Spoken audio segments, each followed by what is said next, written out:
इसके लिए मैं 3 चीजों पर विशेष जोर देना चाहता हूं। मैन्युफैक्चरिंग के क्षेत्र में जो मेरे भाई बहन हैं, ये समय का ये अवसर है, इस अवसर को जाने मत दें। और इसके लिए हमें कॉस्ट, क्वालिटी और स्केल, इसके विषय में वैश्विक मानदंडों से खरा उतरना पड़ेगा। हमारी फैक्ट्रीज कॉम्पिटिटिव हो, हमारे प्रोडक्ट्स यूजर फ्रेंडली हो, हमारा पैकेजिंग देश के दुनिया के लोगों को कंप्लीट भावने वाला हो, मैन्युफैक्चरिंग भी चाहिए, आकर्षित करने वाला कंप्लीट प्रोडक्ट भी, हमारा जीरो डिफेक्ट प्रिसिजन मैन्युफैक्चरिंग, ये हमारी पहचान बनना चाहिए। हर मैन्युफैक्चरर, हर एंटरप्रेन्योर, हर एमएसएमई से मैं कहना चाहता हूं, ग्लोबल मार्केट में हमारी पहचान विश्वसनीयता और गुणवत्ता के आधार पर होनी चाहिए। क्वालिटी के संबंध में नो कॉम्प्रोमाइज, और इसलिए हमारा मंत्र क्वालिटी क्वालिटी क्वालिटी होना चाहिए। यही हमारा ग्लोबल ब्रांड वैल्यू बनेगा। मेरे प्यारे देशवासियों, इस सप्तधारा की दूसरी शक्ति है कृषि और फूड प्रोडक्शन, फूड प्रोसेसिंग। हमें इस दिशा में आगे बढ़ना होगा। हमारे किसानों ने, अब दुनिया के बाजार खुल चुके हैं, एफपीए के कारण हमें एक बहुत बड़ा मार्केट मिल रहा है। हमें वहां पहुंचना है, हमें उस जगह को हाथ लगाना है। हमें खेत से लेकर एक्सपोर्ट मार्केट की ओर जाना होगा। हमारे पारंपरिक खान पान हो, हमारे मिलेट्स हो, हमारे मसाला हो, हमारे फल हो, फूल हो, क्या कुछ नहीं है हमारे पास, वो ग्लोबल ब्रांड्स बनने चाहिए। हमारे किसान केमिकल फ्री खेती को बल देंगे, दुनिया में इनकी मांग और बढ़ने वाली है। और जो ग्लोबल पैरामीटर्स के अंदर हर प्रकार से सिद्ध होने वाले हमारे एग्रो प्रोडक्ट होंगे, तो दुनिया में हम आसानी से पहुंच पाएंगे। मेरी सप्तधारा की तीसरी शक्ति है टेक्नोलॉजी और इनोवेशन। मेरे प्यारे देशवासियों, आज जमाना एआई का है, क्वांटम का है, स्पेस का है, रोबोटिक्स का है, डेटा सेंटर्स का है। पूरी तरह एक नया क्षेत्र खुल चुका है। और इमर्जिंग टेक्नोलॉजी ये भी हर पल हमें चुनौती दे रही है। और इसलिए देश को दुनिया के लिए मार्केट नहीं बना देना, हमें इनोवेशन का हब बनना है। हमने यूपीआई और डिजिटल पब्लिक इंफ्रास्ट्रक्चर में लोहा मनवा लिया है, हमारी ताकत का परिचय करवा दिया है। अब भारत को डिजिटल पब्लिक टेक्नोलॉजी, उसको भी दुनिया के कोने कोने तक पहुंचाना है। भारत को नेक्स्ट जनरेशन कम्युनिकेशन टेक्नोलॉजी में लीड करना है। मेड इन इंडिया 6G हर कोने में पहुंचे, ये हमारा लक्ष्य होना चाहिए और हमें उसमें तेजी करनी चाहिए। और इसके लिए हमारा प्रयास कम नहीं होना चाहिए। सप्तधारा की चौथी शक्ति है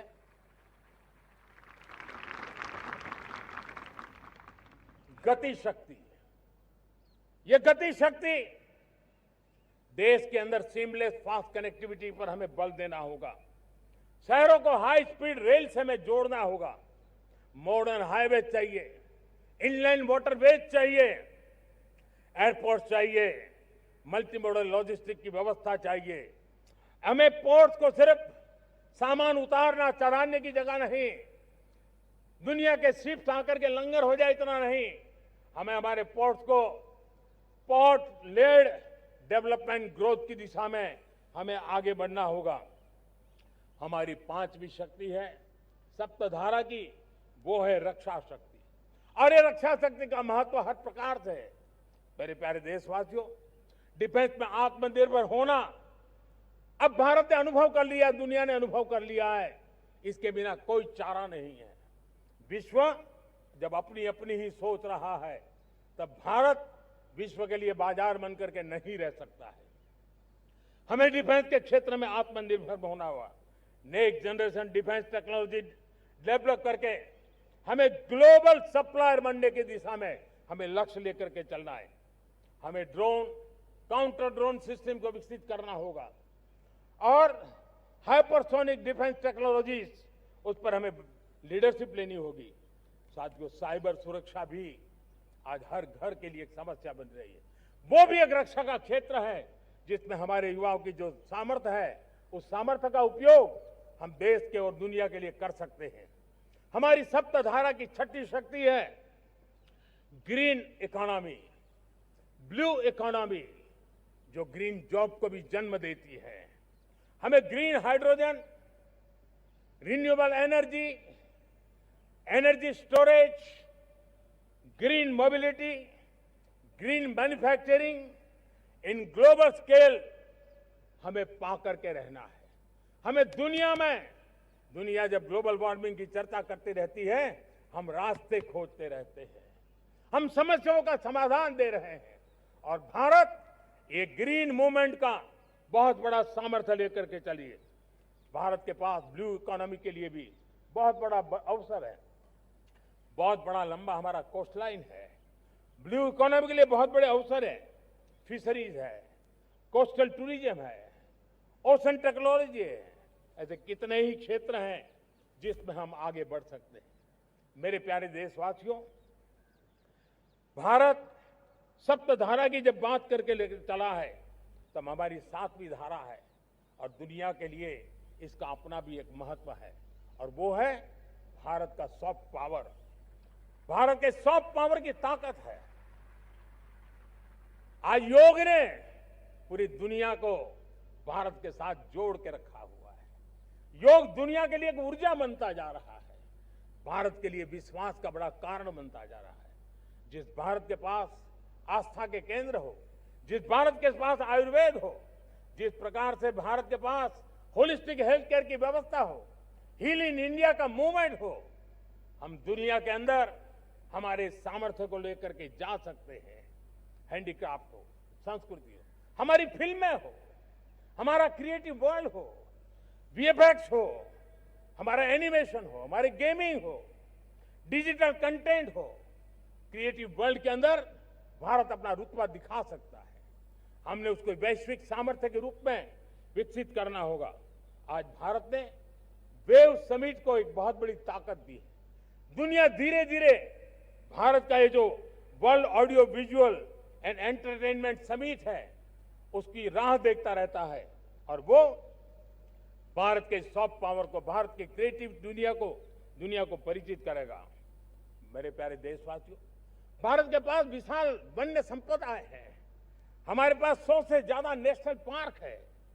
क्षमता बहुत है, लेकिन विदेशी टूरिस्टों को आकर्षित करने में हम कम पड़े हैं। हमें मौका है हमारे सॉफ्ट पावर के माध्यम से दुनिया के टूरिस्टों को भारत के लिए आकर्षित करने का। हमारा सामर्थ्य हमें दुनिया को दिखाना है। हम ये काम आराम से करें, और हम जल्द से जल्द हम इन लोगों, आज दुनिया में स्पोर्ट्स की जो है, वो भी एक बहुत बड़ा भारत के प्रति आकर्षण का केंद्र। दुनिया के स्पोर्ट्स इवेंट भारत में क्यों न हो। कॉन्स्टेंट इकोनॉमी बहुत बढ़ रही है, देश के नौजवानों का आकर्षण है। विश्व का हर कोई कलाकार चाहता है कभी न कभी भारत की धरती पर अपना कॉन्सर्ट करे। ये एक बहुत बड़ा अवसर है, हमें इसको मोबिलाइज करने के लिए व्यवस्थाएं खड़ी करनी होगी।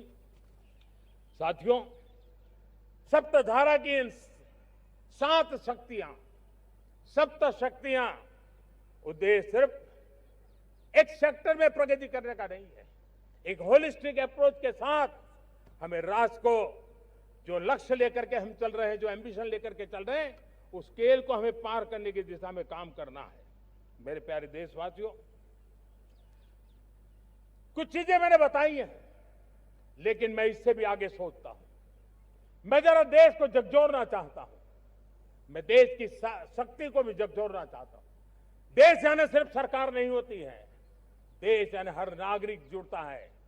क्या हम सोच नहीं सकते कि फॉर्च्यून 500 की चर्चा तो बहुत सुनते हैं, आने वाले एक दशक में इन फॉर्च्यून 500 में 50 कंपनियां भारत की क्यों न हो, ये लक्ष्य हमारा क्यों न होना चाहिए। आज बैंकिंग सेक्टर फल फूल रहा है। दुनिया की टॉप बैंक के अंदर भारत की बैंक का झंडा भी क्यों न फहरता हो। भारत की बैंक भी टॉप बैंक 5 बैंक में भारत की भी एक बैंक होनी चाहिए। भारत की फार्मा कि दिशा में हमने बहुत काम किया है, लेकिन समय की मांग है कि दुनिया की 5 बड़ी फार्मा कंपनियों में भारत की भी 1-2 फार्मा कंपनियों का नाम गूंजना चाहिए। भारत उसमें अपना स्थान बनाना चाहिए। लॉ फर्म्स होते हैं, रेटिंग एजेंसी होती है। क्या समय की मांग नहीं है कि ग्लोबल लीडरशिप अब हमारे हाथ में होनी चाहिए? टैलेंट है, सामर्थ्य है, हमारा लंबा इतिहास भी है, भाषाओं पर हमारा प्रभुत्व है, हमें विश्व में पहुंचना चाहिए। हमारी कोई कंसल्टिंग फर्म, अकाउंटिंग फर्म दुनिया के टॉप फर्म्स के अंदर क्यों नहीं होनी चाहिए? भारत की टेक्नोलॉजी कंपनियां